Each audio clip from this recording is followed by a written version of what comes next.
अस्सलाम वालेकुम। बाखबर किसान वीडियो चैनल के साथ मैं हूं आपका मेज़बान रिजवान खान।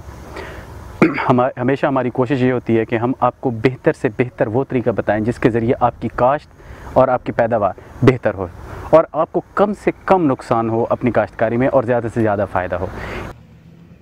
अदरक को कैसे काश्त किया जाता है, तो आज सुल्तान साहब की हम माहिराना राय लेंगे इस चीज़ के ऊपर कि वो किस तरह से हम लोग अदरक को काश्त करते हैं। जैसे कि हम बात कर रहे थे अदरक के बारे में कि सुल्तान साहब हमें बताएंगे कि अदरक जो है ये एक बड़ी मुनाफा बख्श फसल भी है, इसकी शेल्फ़ लाइफ भी बहुत ज़्यादा है। तो इसके ऊपर कि अदरक की काश्त कैसे की जाती है, ये सुल्तान साहब हमें सबसे पहले बेसिक से बताएं कि जी अदरक के लिए ज़मीन की तैयारी कैसे की जाए, उसके लिए किस तरीके से हमें काश्त की जाए।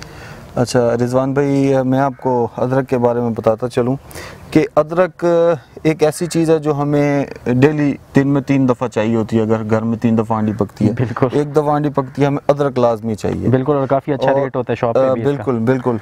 और अदरक पाकिस्तान में बलूचिस्तान का एक छोटा सा एरिया है जहाँ पर पाकिस्तान में जिस अदरक की काश्त है, उसके अलावा पाकिस्तान में अभी अदरक की काश्त इतनी वसी पैमाने पर नहीं होती क्योंकि मौसम चाहिए होता है। क्योंकि अदरक की जो फसल है ये ऐसा कह लें कि माहौल चाहती है कि इसके ज़मीन में नमी भी रहे, जी जी, इसको ना तो कोरा लगे और ना ही इसको लू लगे।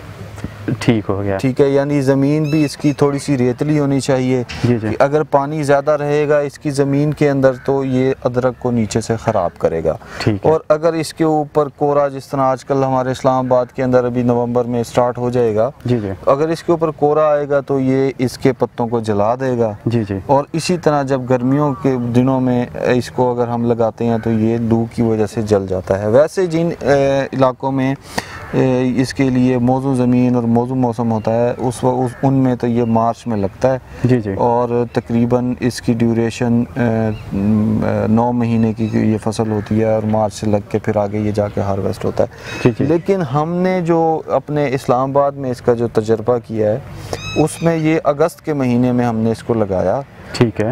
हमने काफ़ी इसका पूरे साल में इसको लगाया, तो जो हमें मौजू जिसमें पैदावार इसमें थोड़ी सी जिसमें हमें अच्छी मिली वो था अगस्त के महीने में हमने इसको लगाया इस्लामाबाद में। और ये नर्सरी में ही लगा था या इसको ओपन लगाया गया था? नहीं, इसको हमने ओपन भी लगाया। जी, फिर जब कोरा आया उससे हमने इसको कवर भी रखा। अब अगर अभी भी आप देखें कि सर्दियों के मौसम में अब ऐसा मौसम आ चुका है कि हम धूप चाहते हैं कि हमें धूप मिले, लेकिन अभी भी हमने इसको ग्रीन शीट के अंदर ही लगाया हुआ है। उसकी वजह यही है कि शदीद गर्मी की वजह से ये फसल जो हमारी है वो ख़राब ना हो। जी जी। अभी वैसे इसको ये तजर्बाती तौर पर लगा हुआ है। जी जी। लेकिन हमें अभी इसका इतना अंदाज़ा हुआ है कि इसके लिए अगस्त का जो महीना इस्लामाबाद में इसको लगाने के लिए बहुत मौजू है। उसमें सिर्फ आपने ये करना है कि बाज़ार से जाके आपने अदरक ख़रीदना है।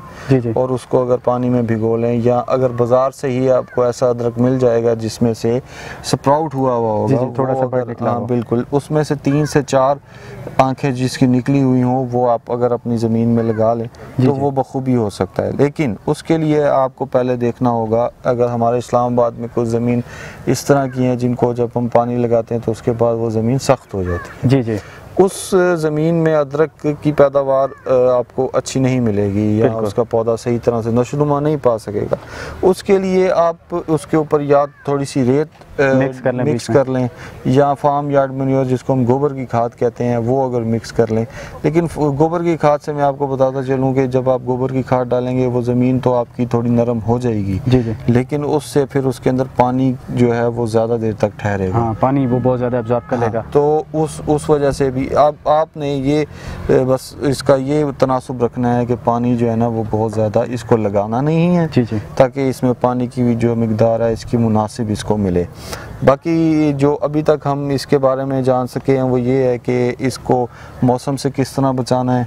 जी जी। और इसको जो है ना ज़मीन किस तरह की चाहिए वो मैं आपको बता चुका हूँ। और हमारा मकसद जो ये है कि हमारे पंजाब में, ये पूरे पाकिस्तान में 45,000 एकड़ से ज़्यादा लोग टनल फार्मिंग की तरफ जा चुके हैं। जी जी। ठीक है, जिसमें वो टमाटर लगाते हैं या खीरा लगाते हैं सर्दियों के मौसम में। जी जी। तो ऐसी चीज़ों के, अगर उन चीज़ों के साथ हम नीचे अदरक का पौधा लगाएं, या इवन हमारे मैदानी इलाकों में जहाँ पर हमारे पास बहुत घने बागात हैं, आमों के बागात हैं, जी जी, ठीक है। उसके बाद हमारे पास कीनू वगैरह के सिट्रस के बागात हैं, उसके अंदर अगर हम इसको लगाएं तो इसकी कैसी जो है वो भी तजर्बाती वो भी अब हमने इसका तजर्बा शुरू किया हुआ है। तो इंशाल्लाह आप दोबारा आते रहेंगे तो हम आपको इसके बारे में बहुत शुक्रिया सुल्तान साहब, आपने जितनी भी बातें बताई बड़ी कीमती हैं इस लिहाज से कि देखें, जैसे उन्होंने बताया कि ज़मीन जो है वो हमें ऐसी चूज़ करनी चाहिए, ऐसी सिलेक्ट करनी चाहिए कि जिसमें ना ज़्यादा चिकनाहट हो, जिस तरह से कि अगर आप उसको पानी लगाते हैं, अगर ज़्यादा क्लेई चिकनी मिट्टी होगी तो वो ऊपर एक तह बना लेगी, चूँकि ये ज़मीन के अंदर उगता है और उसको फिर सांस नहीं आएगा तो वो फिर आपके पास नहीं। और दूसरा, अगर वो ज़्यादा चिकनी होगी तो इसने ज़मीन के अंदर फूलना है, फैलना है, तो ये वो फिर फैल भी नहीं पाएगा। उसके बाद जिस तरह मैंने बताया कि ये चूँकि वाटर सेंसिटिव है, इसको पानी जो है वो भी सेंसिटिव होता है, तो उसमें अगर आप फार्म यार्ड मैन्योर ज़्यादा डाल देते हैं तो चूँकि फार्म यार्ड मैन्योर जो होता है, जो गोबर की खाद होती है, उसकी वाटर होल्डिंग कैपेसिटी बहुत ज़्यादा होती है, तो उस सूरत में वो भी उसको नुकसान देगा। तो इस तरह बहुत से पहलुओं का ख्याल रखते हुए हमें साथ साथ में इसकी बहुत ही नरम सी, भुरभुरी सी और जिसको हम अच्छी लोमी सॉइल कहते हैं वो बनानी होगी। लेकिन फार्म यार्ड मैन्योर भी ज़रूरी है, वो भी थोड़ी बहुत मिकदार में हमें बीच में डालना होगा। उसके बाद जाके जब हम इसको लगाएंगे तो इसको पूरा एरिया मिलेगा कि ये ज़मीन में फूल सके। उसके बाद इसकी मार्केट में जो रेट है वो भी बहुत अच्छा मिलता है। इसके बाद हमें सुल्तान साहब ने बताया कि तकरीबन ये 9 महीने में तैयार हो जाती है और 9 महीने में तैयार होने के बाद आपको माशाल्लाह ये काफ़ी अच्छी पैसे दे सकती है। तो किसान भाइयों, जितनी भी ऐसी मालूमाती वीडियोज़ आपको देखनी है, आप कोशिश करें कि आपके जितने भी सवालात हैं आप हमारे इनबॉक्स हमें कर दें या हमारे कॉल सेंटर 030303000000 पर हमें कॉल कर सकते हैं। इसके अलावा हमारे फेसबुक पर आप हमें मैसेज कर सकते हैं। आप यूट्यूब हमारा चैनल सब्सक्राइब करें ताकि आपको जितनी भी नई वीडियोज़ आ रही हैं वो भी आपको साथ साथ में मिलती रहें। मज़ीद मालूमात और नई वीडियोज़ के साथ हम आपके पास हाज़िर होंगे। और इसके अलावा आप कोशिश करें कि हमारी मोबाइल ऐप जैज़ बाखबर किसान मोबाइल ऐप ज़रूर डाउनलोड करें, क्योंकि उसमें इन तमाम चीज़ों की पैदावारी टेक्नोलॉजी स्टेप वाइज दी गई हैं, आप वहाँ से पढ़ भी सकते हैं। तो कोशिश करेंगे कि हम अगले प्रोग्राम में एक नई चीज़ के साथ और एक नए मौजू के साथ आपके पास हाज़िर हों और आपके तमाम सवालात के जवाब भी दें। तब तक के लिए इजाज़त दें। अल्लाह हाफ़िज़।